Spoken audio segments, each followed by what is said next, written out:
En grandissant, tu deviens au fur et à mesure responsable de ton existence. Cela commencera par gérer un compte bancaire, puis l'aménagement de ta chambre, et au fur et à mesure du temps, tu en arriveras même à devoir planifier tes finances et les budgets que tu vas allouer à tes courses, par exemple. Au fur et à mesure que tes responsabilités augmentent, une autre ressource qui était alors presque illimitée va finir par s'amenuiser, se raréfier. Cette ressource, c'est ton temps. Ce temps, tu dois l'investir convenablement. Tu ne peux plus jouer autant aux jeux vidéo que tu ne le pouvais auparavant, que ce soit qualitativement en termes de temps passé dans un seul jeu ou quantitativement sur le nombre de jeux auxquels tu pourras t'adonner. Le plaisir n'a de saveur que lorsqu'il est mérité, il est une récompense. Jouer aux jeux vidéo, c'est un plaisir auquel il est possible de se livrer. Cependant, vos obligations vous forcent très probablement à faire des choix. Il n'est pas possible de jouer à tous les jeux sans tomber dans l'enchaînement insipide de jeux se ressemblant de plus en plus.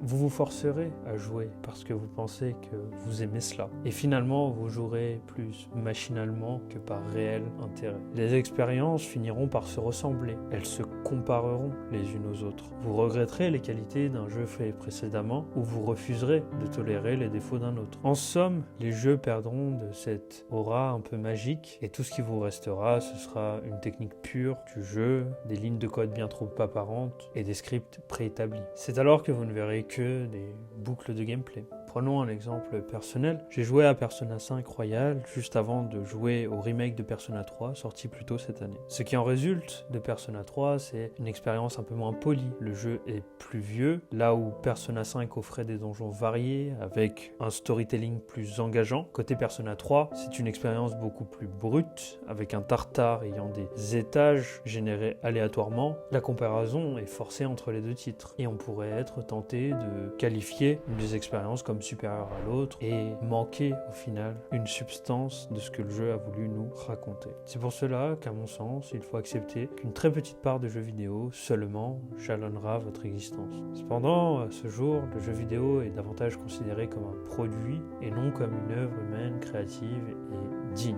Il est régulièrement réduit à des caractéristiques techniques à maximiser. Ces caractéristiques, elles peuvent s'appeler durée du scénario, graphisme ou encore taille de la map. Ce sont ces critères qui tractent l'industrie vers des expériences de jeu toujours plus uniformes, codifiées et convenues. Ne sommes-nous pas en droit d'attendre mieux du jeu vidéo en tant que joueur? C'est cette densité absurde dans les jeux vidéo qui nous pousse à nous demander quand ponctuer chaque expérience vidéoludique. Auparavant, découvrir un paysage secret consistait à lui seul une récompense suffisante pour un joueur qui voulait aller plus loin que le niveau et la ligne préétablie par le développeur. Maintenant, les quêtes sans fin se succèdent avec un millier de choses inutiles à collecter. C'est à se demander si les développeurs ont peur, quelque part, de mettre une ponctuation à leurs jeux vidéo. Et on pourrait même se poser la question, est-ce qu'il revient au scénariste du jeu de poser le point final sur l'expérience de son œuvre? Dois-je m'arrêter de jouer car le scénario est terminé, parce que j'ai collecté toutes les pièces d'un jeu, ou lorsque je suis capable de le terminer avec la difficulté la plus élevée? Ou est-ce que je suis légitime d'arrêter une expérience lorsque celle-ci me laisse de marbre après 2 heures de jeu? Comme vous en doutez, il n'y a pas de mauvaise réponse à cette question. Cependant, la question mérite d'être posée. Pourquoi est-ce que parfois j'ai une envie viscérale d'obtenir un trophée honorifique d'accomplissement du 100%,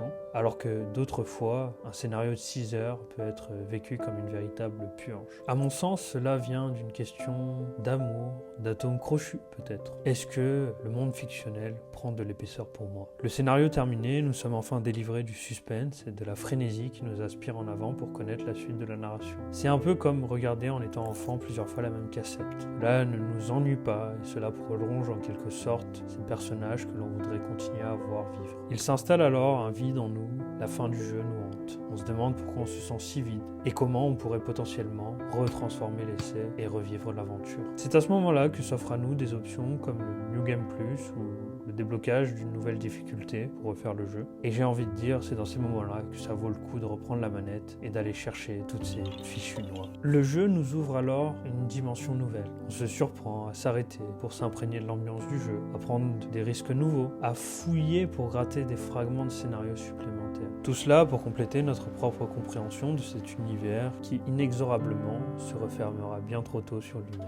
Jouer aux jeux vidéo se doit d'être un plaisir. Vous respecter vous-même passera forcément par un respect de votre propre temps. Continuez à jouer à vos jeux, mais je vous invite à ne compléter que ceux qui en valent vraiment la peine. Ceux qui ont le potentiel de vous faire grandir, ceux qui laisseront une marque indélébile en vous. Jouer aux jeux vidéo, c'est important pour vous, mais cela doit dépasser la simple condition du jeu pour aboutir sur quelque chose qui vous aidera à vous épanouir pour toujours. Merci beaucoup de m'avoir écouté et on se retrouve, si vous le voulez bien, pour une prochaine vidéo, pour explorer ce qui nous fascine toujours plus dans nos jeux vidéo.